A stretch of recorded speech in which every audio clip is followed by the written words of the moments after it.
Hey everybody, and welcome to the last episode of Living Room Learning.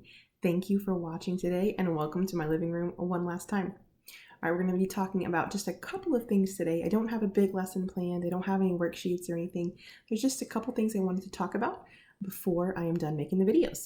All right, so the first thing I want to talk about is about your brain. I don't know if many people talk to you about your brain, but I like to talk to you about brains because I think they're interesting. And there's something that I know to be true about brains that I want to make sure you know. And that is your brain learns more and does better at remembering information when we keep our brains active. And that means you find ways to learn new information.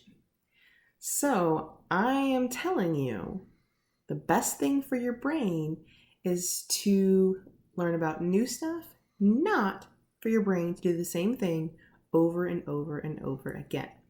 So if you are someone who watches the same movie every day, or you watch the same YouTube channel every day, or you do the same puzzle over and over and over again, good news is I'm not saying don't do those things repetitive if they're comforting to you or if they feel good to you, but I am saying sneak in some new stuff every now and then. And that might be something that you can make a plan about. So if you are someone who really likes to watch the same episode of the same show, we all have our favorite episodes. There's nothing wrong with that. But maybe every Tuesday you watch a new show. Or you make a plan that you're going to watch one of your favorite episodes, and then you're going to let someone else in your family choose, and they can watch whatever they want.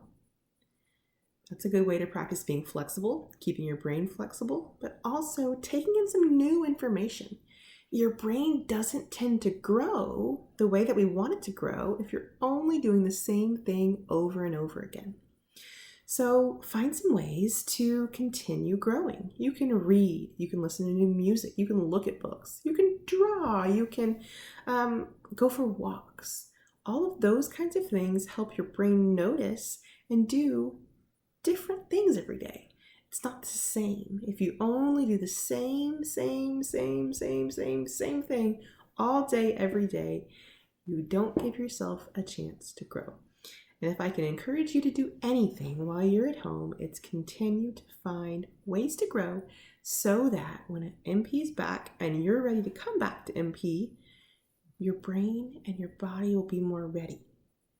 This is especially important if you were someone who had some really important goals before we got shut down in March.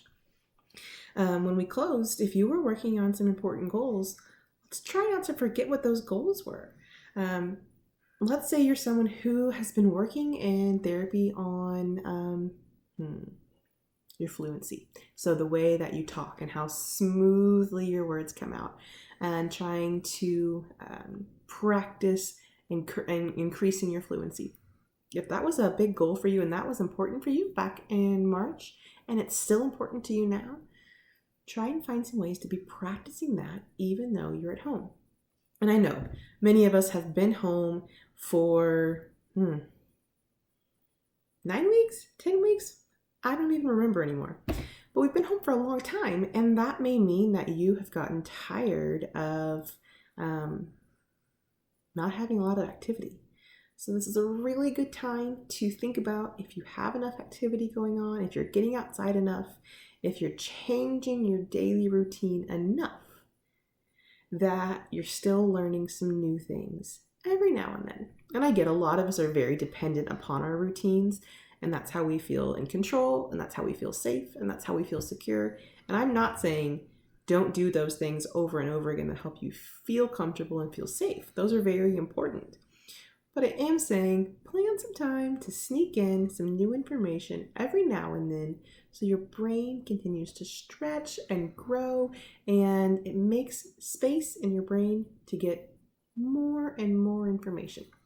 Because when we come back to MP, there will be lots of fun classes and lots of information. I just don't want you being out of the habit of learning and listening and growing. The other thing that I wanted to share with you all is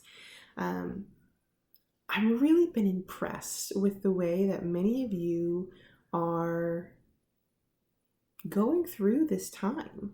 I know there's people out here and people who are watching this who have had a really hard time, and people who have been challenged by the quarantine. And almost all of us have had things that we were expecting to do that we didn't get to do, or something that we wanted to go to that we couldn't. There's been a lot of disappointment and a lot of big emotions and a lot of big feelings. And I just want you to know that I'm proud of you for continuing to work your way through it, even though it was hard. And we're going to continue working through it. I know some things in our community are opening back up again. We're still going to choose to do things safely. We're going to do things in ways that protect us and those around us. But I just wanted to make sure you know, since this is my last video with you guys, that I am really proud of all the ways you're working, and I hope that you feel proud of the ways that you're working and growing too. And even with that, if what your biggest accomplishment has been is staying home and staying healthy, that's not exactly easy. It's hard to stay home and not go anywhere for this long. So I'm really proud of all the different ways that you're continuing to be engaged, your participation on MP Online, your engagement with your family, all of those things that you're doing to try and get through this time. I know that it's been challenging, but I am proud of you, and I hope that you guys know that if you ever need anything from me, or if you ever need any support from our therapy team, you can absolutely reach out. You know, we have a lot of therapists on staff at MP. We have speech therapists and behavior therapists and a counselor and a music therapist and a massage therapist and a recreational therapist. So we have a lot of different ways that we can support you. And if you ever feel like you need some additional support, or you need some time to talk with some of us one-on-one, or help you make a plan for the ways that you want to continue to grow, please either comment here or reach out to me. You can always email me, and I am happy to help you get set up with whatever you need as best as I can. So I hope you guys continue to enjoy MP Online, and I know some of you will be back in the building soon, and I'll be back in the building soon too, so maybe I will see you around. And I really appreciate you guys watching my videos, and I hope you all have a fabulous rest of your week. Bye guys.